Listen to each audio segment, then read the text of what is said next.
discussing lines. This is one of the most basic elements of art and design. It's a primary thing we use. When we look on our timeline on the back cabinets, we see that the first thing is caveman drawings, and they use contour lines to depict the shapes of the animals and the things that they saw. So it's really the first thing we see when we think about visual art and the history of visual art. When we are little kids, the first thing we draw is mom and dad stick figures. You know, it's the first thing. So that's why we're learning about it, or going into depth about it first off. So today I really wanted to take a look at some images and analyze the visual aspects of line. So I'm going to ask a question. I'm going to ask you how this next image makes you feel. And I want you to think about this, like first thing you think of. Ready? Oh, how does that make you feel? Dizzy? Dizzy, yeah. Dizzy, yeah. There's a lot of chaos going on in here. Why do you think it would make you feel dizzy? What about these lines? What do you see about these lines? The jaggedness. Yeah, exactly. They're really jagged. They're very zigzagged. We have lots of intersecting angles. It's very sharp. So it makes us feel this kind of intensity. It's kind of an optical illusion.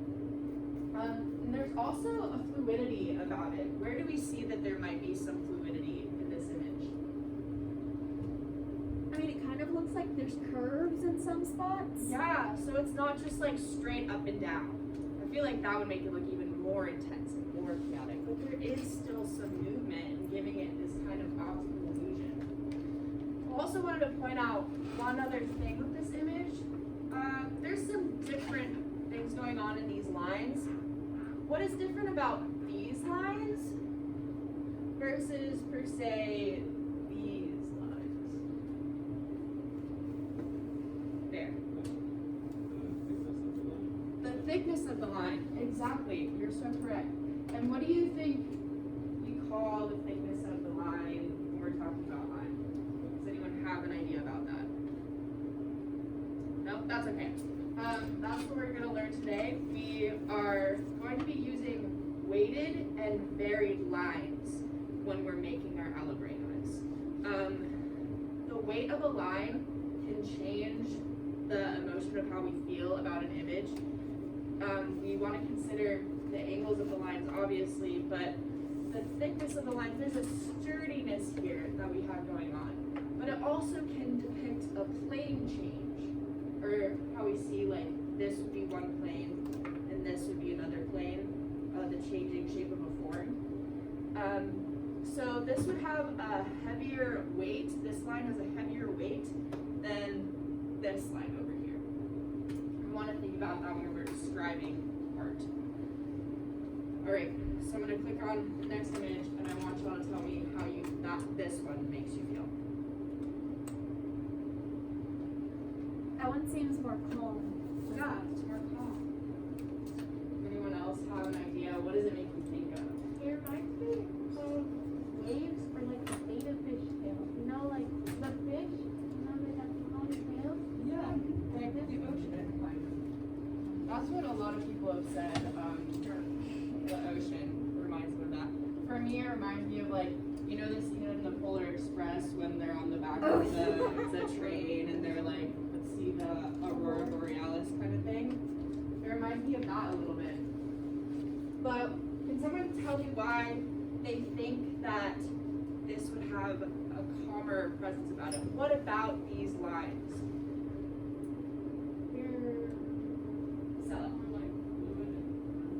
They're fluid and curvy. They're not sharp. There's not really any sharp angles here. Does anyone see where there might be a weighted or varied line, a difference in line? They're weighted like when they all connect at a certain point, like kind of when they're like fold together and stuff. Yeah, where they intersect. We have a thicker line. Exactly. That's so correct. correct. Yeah, so these two images have a much different feel about them. There's also one other element that's not line, but is an element of art in here that causes the feeling we get when we see this. What do you think the element is? What else are we adding to our Alabrejas that isn't line? Color, exactly, Ben. So yeah, we really want to consider color and how, whenever we're creating our Alabrejas and the emotion we want to convey with our creatures and our spirit guides, really consider the intensity of warm colors versus cool colors, contrast, things like that. I'm gonna have us analyze one more image, and just consider one more image, and it's actually an image of an Alabreja, and I want you to tell me how this makes you feel. The eye is like super intense and it looks like it would follow you like forever. Yeah, super intense. For me, when I look at this image, I see a lot of energy. There's a lot going on here. We have a mixture of curved lines, we have a mixture of angled lines, and we really want to think about that when we're creating our Alabreja. There's also, the color is really intense. It's a really, really bright red, considering that as well. Then we have, this is a little bit more curved lines, so it's not as intense, but there's still a lot of energy going on. We want to have a lot of pattern and consider a lot of different lines and everything.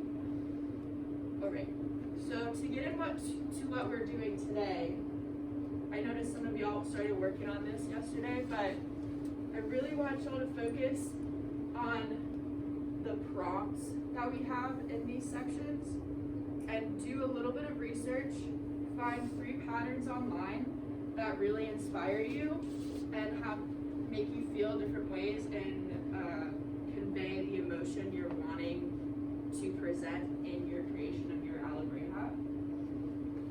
So we're gonna be making vertical and horizontal lines, and I have some examples. I have them on the board.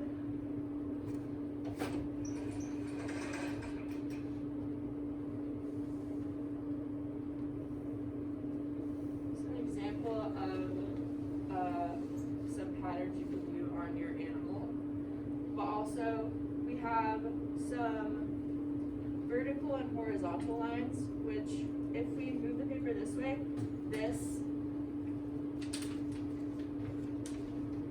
could be vertical and horizontal lines, this image right here.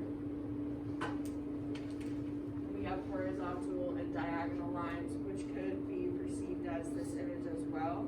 I really want y'all to research and find your own, make your own creation, or find something that inspires you to have crisscrossing lines. We're gonna do zigzag and broken lines, spiral and curly lines, dotted and paisley shapes. Who knows what paisley is? It's that Yeah, it's like I a don't know how to little. describe it. It's like a flower petal. Yeah, it kind of looks like a flower petal teardrop. There's like all these little swirlies in